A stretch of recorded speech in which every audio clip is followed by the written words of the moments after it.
दोस्तों आप सभी का स्वागत है मेरे YouTube चैनल पे। आशा करते हैं आप सभी अच्छे होंगे, तंदुरुस्त होंगे, स्वस्थ होंगे और जहां भी होंगे बहुत ज्यादा खुश होंगे। तो सबसे पहली बात हम आपको बता देते हैं कि अगर आप इस चैनल पे नए हैं तो चैनल को सब्सक्राइब कर दीजिए और बेल आइकन क्लिक करिए ताकि नए वीडियो का नोटिफिकेशन आप तक सबसे पहले पहुंच सके। और जल्दी से जल्दी जो है ना इस चैनल को शेयर कीजिए ताकि जो है 1000 सब्सक्राइबर हो जाए और हम आपको लाइव पढ़ा सकें। तो अभी क्लास 7 का ना साइंस का चैप्टर 1 का हम लोग सीरीज चला रहे थे। आज शायद पार्ट 4 हो चुका है, ये पार्ट 5 है, मे भी आज ये खत्म भी हो जाए। तो देखते हैं कहाँ तक हो पाता है। तो चलिए शुरू करते हैं कोई बिना विलंब के। तो हम लोग इसके पहले तक पढ़ चुके थे, फिशर प्लांट वगैरह के बारे में जानेंगे थे। सैप्रोट्रॉपिक प्लांट्स के बारे में जानते हैं कि ये सैप्रोट्रॉपिक प्लांट्स होता क्या है, तो इसके बारे में जान लेते हैं, ये बड़ा इंपॉर्टेंट है। देखिए, saprotrophic plants the mode of nutrition in which organism take their nutrients from dead.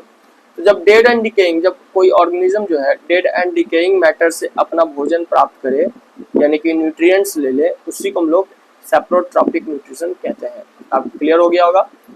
Plants which use the saprotrophic mode of nutrition are called saprotrophs. जो सैप्रोट्रॉपिक मोड ऑफ न्यूट्रिशन से जो है भोजन लेता है उसको हम लोग सैप्रोट्रॉप्स कहते हैं। क्लियर दोस्तों, तो आप देख सकते हैं कि जब भी plant which use the saprotrophic mode of nutrition are called saprotrophs. तो जो इस तरीके से अपने भोजन को ग्रहण करता है उसको हम लोग, वैसे प्लांट्स को हम लोग सैप्रोट्रॉप्स कहते हैं। जैसे कि आप देख सकते हैं फंगी लाइक मशरूम, ये जो है नॉन ग्रीन प्लांट्स है that grow on the dead and decaying. अब देखते हो गोबर का मतलब, ऐसे तो हम लोग गोबर छत्ता उसको कहते हैं, तो वो हम लोग नहीं खाते, वो जंगली होता है। इसका स्पेशली जो है किसान लोग उगाते हैं तभी हम लोग खाते हैं। तो decaying matter of their food, bread moulds, जो फंगी लग जाता है, ईस्ट वगैरह, ये सब सैप्रोट्रॉप है। तो आप यहाँ तक समझ गए होंगे कि वैसा न्यूट्रिएंट्स जो कहाँ से प्राप्त होता है, डेड एंड डिकेइंग मैटर से प्राप्त होता है, उसी को हम लोग उस मोड ऑफ न्यूट्रिशन को हम लोग सैप्रोट्रॉपिक न्यूट्रिशन कहते हैं। जो प्लांट्स इस तरीके से अपने न्यूट्रिएंट्स को प्राप्त करता है उसको हम लोग सैप्रोट्रॉप्स कहते हैं। क्लियर हो गया। सिम्बायोटिक प्लांट्स क्या होता है? Sometimes two plants of different species live together, मतलब अलग अलग ग्रुप के ना दो प्लांट एक साथ रहते हैं एंड एक दूसरे की मदद करते हैं, help each other in obtaining food and shelter. भोजन की प्राप्ति के लिए या रहन सहन के लिए एक दूसरे की मदद करते हैं।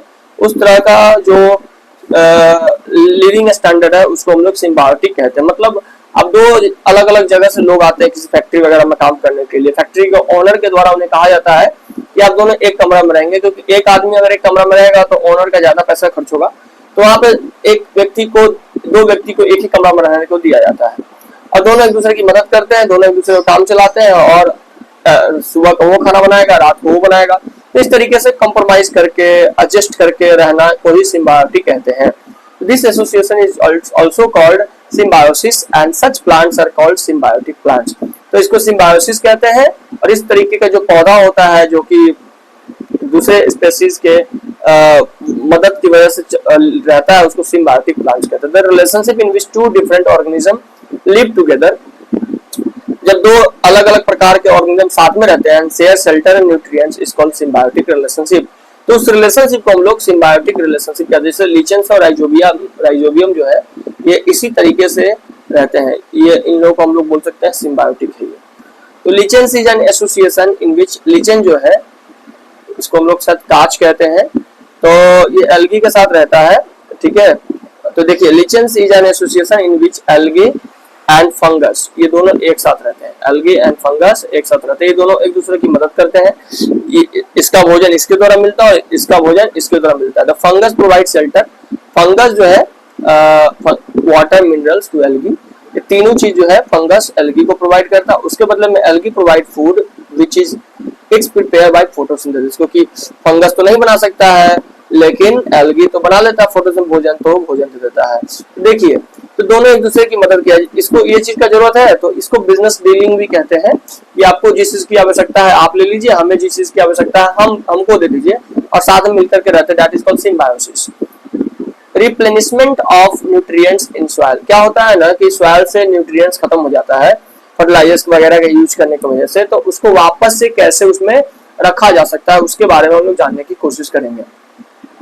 तो क्योंकि हर एक फसल को ना, क्रॉप्स को नाइट्रोजन चाहिए होता है प्रोटीन बनाने के लिए, और जब भी हम लोग फसल को कट करते हैं तो वो जो हमारा सॉइल है जहां से फसल को कट किया जाता है, हार्वेस्ट किया जाता है, वो डिफिशियंसी मतलब डिफिशिएंट इन नाइट्रोजन हो जाता है, यानी कि उसमें नाइट्रोजन की बहुत ज्यादा कमी हो जाती है।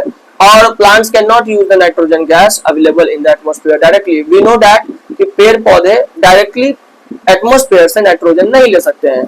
तो अब मिट्टी से उन्हें नाइट्रोजन चाहिए, नाइट्रोजन की कमी हो चुकी है, तो उसके लिए क्या होता है, the action of certain bacteria, कुछ ऐसे बैक्टीरिया है कैन कन्वर्ट दिस नाइट्रोजन, तो जो एटमॉस्फेयर में जो नाइट्रोजन है उसको कन्वर्ट करके प्लांट्स के यूज लाइक नाइट्रोजन बना देता है। अब उस बैक्टीरिया का नाम हम लोग पढ़ते हैं राइजोबियम बैक्टीरिया, जो कि लिग्यूमिनस प्लांट जो होता है ना, जैसे दाल वाल का जो पौधा होता है, दाल का फसल जो दलहन खेती होता है, तो उसके नोड्यूल्स जो रूट है, live in the root nodules.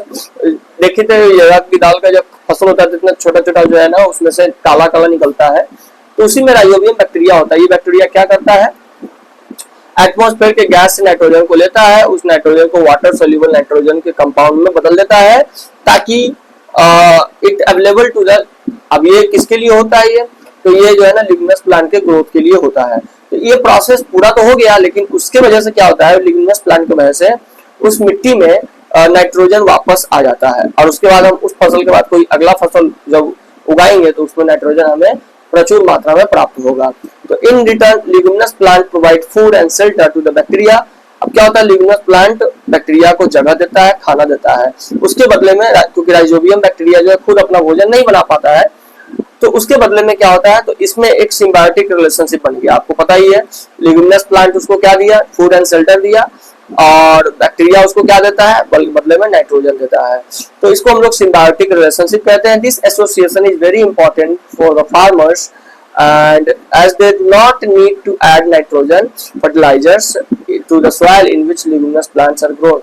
जिस फसल में, जिस मिट्टी में लिग्यूमिनस प्लांट उगाया जाता है, वहां पर उन्हें अलग से किसी प्रकार का कोई भी फर्टिलाइजर्स ऐड करने की आवश्यकता नहीं होती है।